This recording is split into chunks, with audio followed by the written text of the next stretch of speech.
Sun Risers అంటేనే బ్యాటింగ్లో బీభత్సం. ఐపీఎల్లో నమోదైన టాప్ 5 స్కోర్లలో సన్ రైజర్స్ సాధించినవే 4 ఉన్నాయి. 2004లో అత్యధికంగా రాయల్ ఛాలెంజర్స్ బెంగళూరుపై 3 వికెట్లకు 287 పరుగులు చేసింది. గత సీజన్లో కూడా పరుగులు పోటెత్తించింది. సొంతగడ్డపై రాజస్థాన్ రాయల్స్ మీద చెలరేగి ఆడింది. 6 వికెట్లకు 286 పరుగులు చేసింది. కోల్కతా నైట్ రైడర్స్ పై ఢిల్లీలో రఫ్ఫాడించింది. 3 వికెట్లకు 278 పరుగులు సాధించింది. 2024లో ముంబై ఇండియన్స్ పై 3 వికెట్లకే 277 పరుగులు చేసింది. ఇలా టాప్ 4 లిస్టులో మొత్తం సన్ రైజర్స్ హైదరాబాదే ఉంది. అసలే సన్ రైజర్స్ బ్యాటింగ్ బలంగా ఉందనుకుంటే ఇప్పుడు మరింత ఫైర్ యాడ్ అయింది. దీంతో వచ్చే సీజన్లో సన్ రైజర్స్ హైదరాబాద్ 300 పరుగులు చేసినా ఆశ్చర్యపోనక్కర్లేదనే వాదన వినిపిస్తోంది. ఓపెనర్లుగా Abhishek Sharma, Travis Head bat జులిపిస్తే ప్రత్యర్థి బౌలర్లు వణికిపోతారనడంలో డౌట్ లేదు. ఇద్దరూ పవర్ ప్లే వరకు ఉన్న బోర్డు మీద భారీ స్కోర్ కనిపిస్తుంది. ఇషాన్ కిషన్ కూడా మామూలోడేమీ కాదు. క్రీజ్లో సెటిల్ అయితే పరుగులు పోటెత్తిస్తాడు. ఆల్రౌండర్ నితీష్ కుమార్ రెడ్డి కూడా sun రైజర్స్కు అడ్వాంటేజే.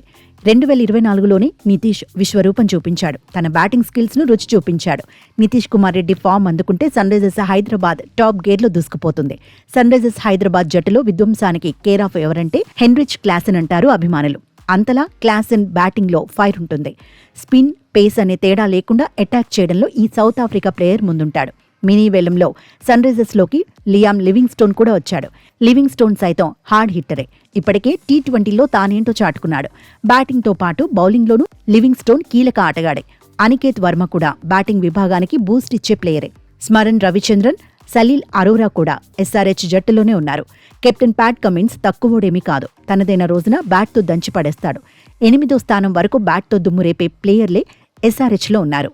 Abhishek, Travis head, Ishan Kishan, Heinrich Klaasen, Nitish Kumar Reddy, Liam Livingstone, Aniket Varma, Pat Cummins ఇలా లైనప్ చూస్తేనే ప్రత్యర్థులు భయపడే పరిస్థితి ఉంది. తుది జట్టులో హర్షల్ పటేల్, శివం మావి, జయదేవ్ ఉనాద్గత్ ఉంటారనడంలో డౌట్ లేదు. ఇంపాక్ట్ ప్లేయర్గా జీషన్ అన్సారీని ఉపయోగించుకునే ఛాన్స్ ఉంది. మొత్తంగా ఎస్ఆర్హెచ్ చాలా బలంగా కనిపిస్తోంది. ప్రత్యర్థి జట్టు ఇప్పటి నుంచే భయపడేలా అన్ని విభాగాల్లోనూ పటిష్టంగా ఉంది.